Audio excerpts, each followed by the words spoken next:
সাবেক তথ্য প্রতিমন্ত্রী মোহাম্মদ এ আরাফাত আটক হয়েছেন। ২৭ আগস্ট মঙ্গলবার তাকে গুলশান থেকে আটক করা হয় বলে বিশেষ সূত্রে জানা গেছে।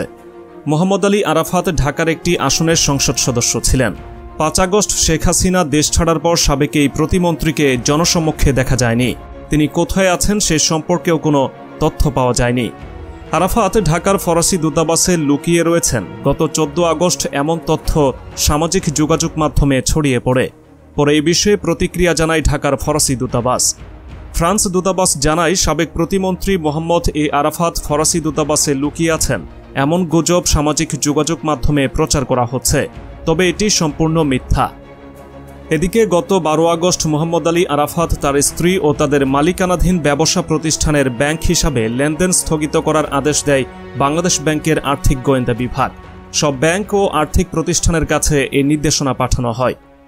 দ্বাদশ জাতীয় সংসদ নির্বাচনে ঢাকা ১৭ আসন থেকে জয়ী হয়েছেন আওয়ামী লীগের প্রার্থী মোহাম্মদ আলী আরাফাত। অনেকটা প্রতিদ্বন্দ্বিতা ছাড়াই নৌকার প্রার্থী হিসেবে জয়ী হন তিনি। পরে তিনি শেখ হাসিনার নতুন মন্ত্রিসভায় প্রতিমন্ত্রী হিসেবে শপথ নেন। আরাফাত দীর্ঘদিন ধরে আওয়ামী লীগের একজন থিঙ্ক ট্যাঙ্ক হিসেবে কাজ করছেন। তিনি ২০২২ সালের ডিসেম্বরে আওয়ামী লীগের কেন্দ্রীয় কার্যনির্বাহী কমিটির সদস্য হন। তিনি জুলাই ২০২৩ সালে ঢাকা ১৭ আসনের উপনির্বাচনে হিরো আলমকে হারিয়ে ২৮,৮১৬ ভোটে সংসদ সদস্য নির্বাচিত হন। তাদেরকে ড্রাগ করা হয়েছে যেন তারা বুক পেতে পুলিশের সামনে চলে আসতে পারে। মোহাম্মদ আলী আরাফাত একজন শিক্ষাবিদ। তিনি কানাডিয়ান ইউনিভার্সিটি অব বাংলাদেশের স্ট্র্যাটেজিক ম্যানেজমেন্ট ও নীতি বিভাগের অধ্যাপক এবং সুচিন্তা ফাউন্ডেশনের চেয়ারম্যান।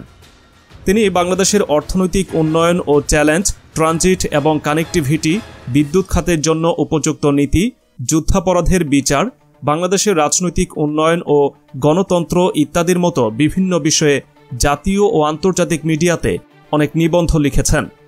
গত কয়েক বছর ধরে রাজনীতিতে সক্রিয় হয়েছিলেন মোহাম্মদ আলী আরাফাত। শেখ হাসিনার নতুন মন্ত্রিসভায় তথ্য প্রতিমন্ত্রীর দায়িত্ব পাওয়ার পর থেকে রাষ্ট্রের বিভিন্ন বিষয়ে ব্রিফও করেছিলেন তিনি। সবশেষ হাসিনা সরকারের পতনের আগের দিন ৪ আগস্ট সরকারের কঠোর অবস্থানের কথা সাংবাদিকদের জানিয়েছিলেন মোহাম্মদ এ আরাফাত।